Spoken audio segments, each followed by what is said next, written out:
વિકાસ કે મર્યાદાનો ભંગ, અંજારની જનરલ હોસ્પિટલમાં સુવિધાનો અભાવ। નમસ્કાર દર્શક મિત્રો, હું આપની સાથે નીરવ ગોસ્વામી। અમૃતકાળમાં પણ આપણે ભલે વિકાસની વાતો કરતા હોઈએ, પરંતુ જમીની હકીકત કંઈક અલગ જ ચિત્ર રજૂ કરી રહી છે।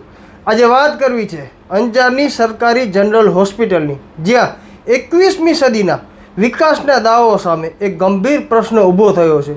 તમે જે આ દ્રશ્ય જોઈ રહ્યા છો એ અંજારની સરકારી જનરલ હોસ્પિટલના છે।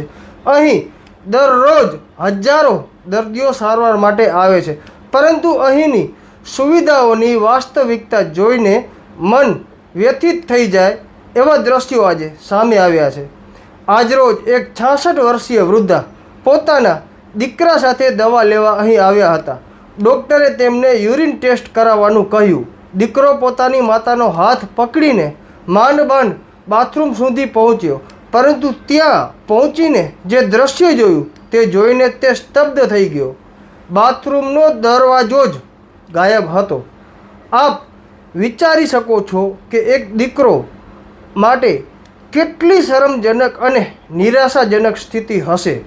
પોતાની વૃદ્ધ માતાને જે માંડ ચાલી શકે છે, તેમને શૌચાલયનો ઉપયોગ કરાવવા માટે તેને દરવાજાની જગ્યાએ ઊંધું ફરીને ઊભા રહેવાની પરિસ્થિતિ નિર્માણ થઈ હતી।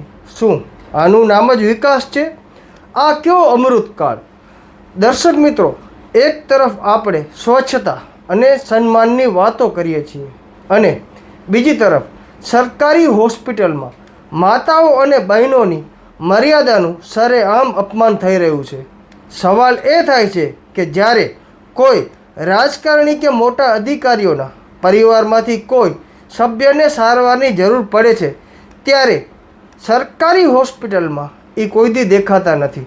કદાચ એટલે જ કારણ કે આથી હોસ્પિટલની દુર્દશાનો પરિચય કરાવી રહી છે।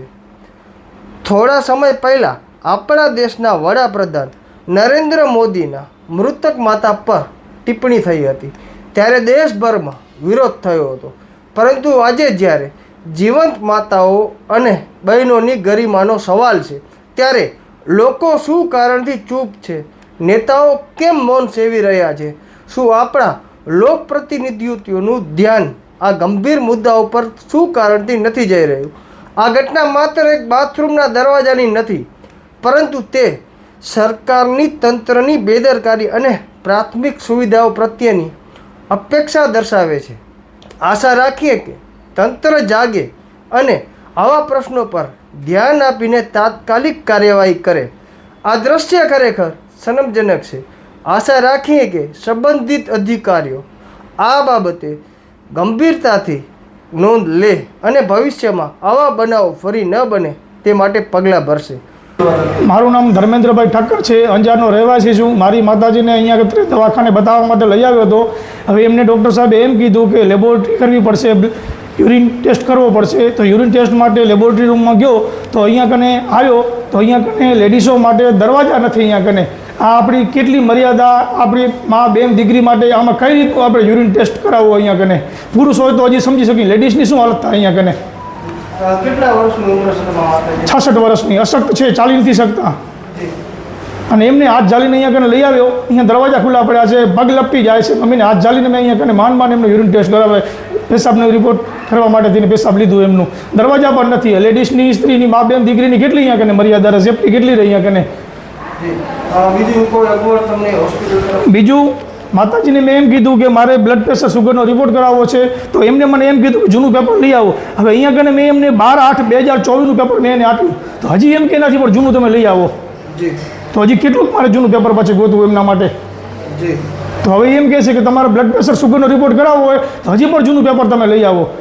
તો શું મારે આ 2 વર્ષ સુધી પેપર મારા જૂના સાચવણી ન થાય તો શું મારા માતાનો બીમાર છે તો બ્લડ પ્રેશર, સુગરનો રિપોર્ટ ન કરે? શું એ માનવતાના ધોરણે પણ માણસાઈ આપણામાં હોય ને કાંઈ? કેમ ટેકનિકલ રીતે કદાચ અમારી કદાચ થોડીક ભૂલ ભલામણી હશે, પણ માણસાઈ તો આપણામાં છે ને કે બીમાર માણસને આપણે દુશ્મન પણ આપણને સાથ સાકાર આપે। જ્યારે આ તો આપણું આરોગ્ય કેન્દ્ર આપણા પોતાનું છે આપણું અહીંયા કને, અને છતાં અમને ના પાડી દીધી કે જૂનું પેપર તમે લઈ આવો અને ત્યારે તમારો બ્લડ પ્રેશર, સુગરનો રિપોર્ટ થશે। મારી માં પગે ચાલી નથી શકતા, હું કેમ અહીંયા કને હોસ્પિટલ ભેગા કરી મારું મન જાણે છે, છતાં એ સાથ સાકાર આપવા તૈયાર નથી। ડૉક્ટરની બાજુમાં જે બેન બેઠા એમને જે બ્લડ પ્રેશર સુગરનો રિપોર્ટ કરે છે તે.